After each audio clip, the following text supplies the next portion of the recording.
G'day everyone, welcome to Inside Rugby with Mark. If you haven't been here before, my name is Mark. I'm a Kiwi rugby fan who's living in beautiful Cancun in Mexico. In this video, I'm going to give you my thoughts around the British and Irish Lions tour so far in Australia. They just played the ACT Brumbies yesterday, had another win in that game, but is everything looking good for them as they head towards that first test on July the 19th in Brisbane? Well, I'll give you my views in this video.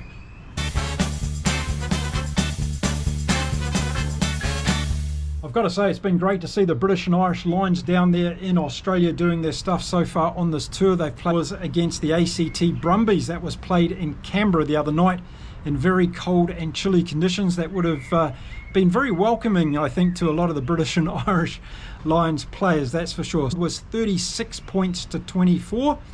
It was a good game of rugby, actually. It was good to see the Brumbies stick in there for a while. And they never seemed too far away, but it was the class of the Lions that came through once again. And when you've got such depth in your team, then I think it's always going to be the case that you can rely on them getting you over the line. And if it wasn't for the disallowed try in the very last second of the game, the British and Irish Lions would have been out over the 40 points again, as they've been consistently doing on this tour. So this weekend they head to the City of Churches, which is Adelaide in South Australia, and they'll be playing an invitation team from Australia and New Zealand. And I tell you what, there's some pretty good players in this team. Aaron Smith's backing up in this one, the previous All Black. So watch out for it. It should be a very entertaining game, and as long as that invitation team hasn't spent too long at the Barossa Vineyards this week, they should be on point to give them a bit of a challenge. So it'll be interesting to see who Andy Farrell goes with in this particular game.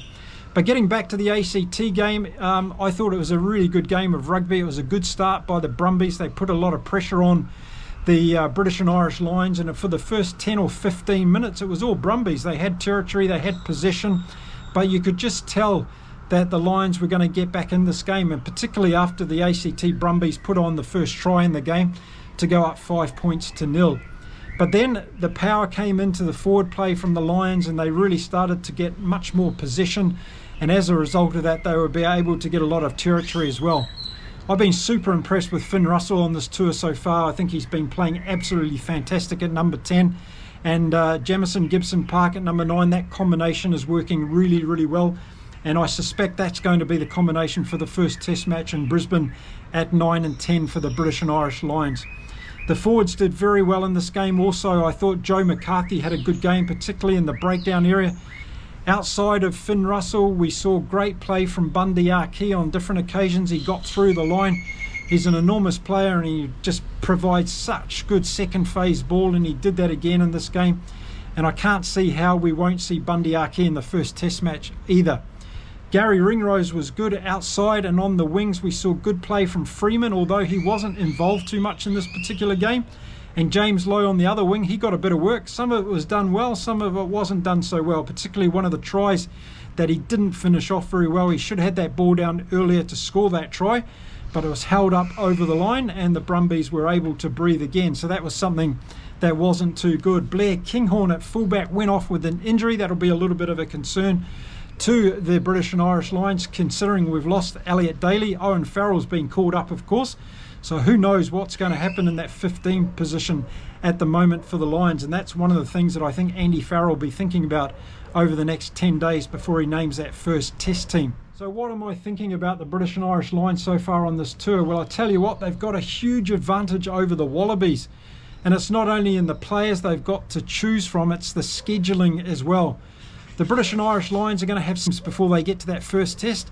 Andy Farrell's had the opportunity to try all his different combinations, get the injuries out of the way, and get the players playing really well in Australian conditions.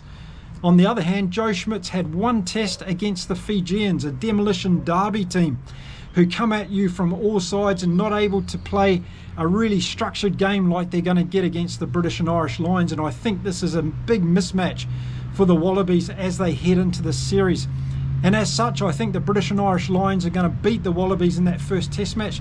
Just for that reason, is that I think they've got too much game practice and too much combination going into this first test match, where the Australian Wallabies are really lacking in that area, and they haven't had a chance to play 2 or 3 games as they should have done. So I think they've been let down by Rugby Australia on this occasion, the Wallabies. because they're going to get to that first test match in Brisbane unprepared to take on a very well coordinated British and Irish Lions team. And unfortunately for me, that first test match is going to make or break the whole series, because if the gap's too big between the two teams, the Wallabies might find it too difficult to come back in Game 2 and Game 3. But at the moment, we're almost 2 weeks out from that first test match happening, but I'm starting to see that the Wallabies are at a disadvantage because of the scheduling, and the Lions are going to go in with a well-coordinated, well-drilled team in that first test match, particularly in their forwards. They're working very, very well together. It's an exceptional team. There's great players across the field in the forwards and the backs. I don't know where Marcus Smith's going to fit into this team. That's one of the question marks for me. Do you see him in this team? Let me know whether he's going to get a run in the first test as far as you're concerned. But I think the rest of the team's starting to come together. And I'll tell you what, over the next few days, I'll do a video on what I think is going to be the first test match team for the British and Irish Lions. I'll do that after this weekend's game, so we can see if there's any more injuries or who stands out for the Lions in this weekend's matchup. But so far, I've been impressed with the team. I've been impressed with the way they've been coached. Though I've been impressed with their second half performances, except for that game against the Waratahs. I think they fell off a little bit in that game. They were put under a little bit of pressure. So it shows that it can be done, and I think that's where the glimmer of hope is for the Wallabies at the moment. If they're able to attack the Lions out wide in the outside channels, I think that's where the biggest opportunities lie. But so for the Wallabies to compete, they've got to win some ball and get some possession so they can use the likes of Ikitel and Sula Ali out in the back line, because those are the dangerous players, and Tom Wright coming up from fullback. They've got to push the Lions out wide, and I see those channels as being the biggest opportunities for the Wallabies. But I'll talk more about that in my prediction video as we get closer to the game. So overall, I've been super impressed with this Lions team. Let's see what they do on Saturday night in Adelaide against the Australian and New Zealand Invitation 15. It's going to be another cracker game. Hope the track is dry and fast, and we should see some big open running rugby again. So a good win against the Brumbies, 36 points to 24. There were some good things to see in that game again from the Lions.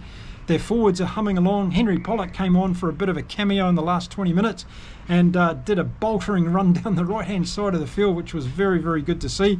And I'm sure we're going to see him pushing for selection in that first test team. Let me know if you think he's going to get in there.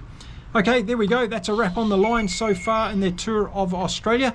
I'll be back again really soon with some more content. Until then, stay well, stay safe, keep enjoying your rugby across the world, everybody. And it's time to say adios from beautiful Cancun in Mexico. Bye for now.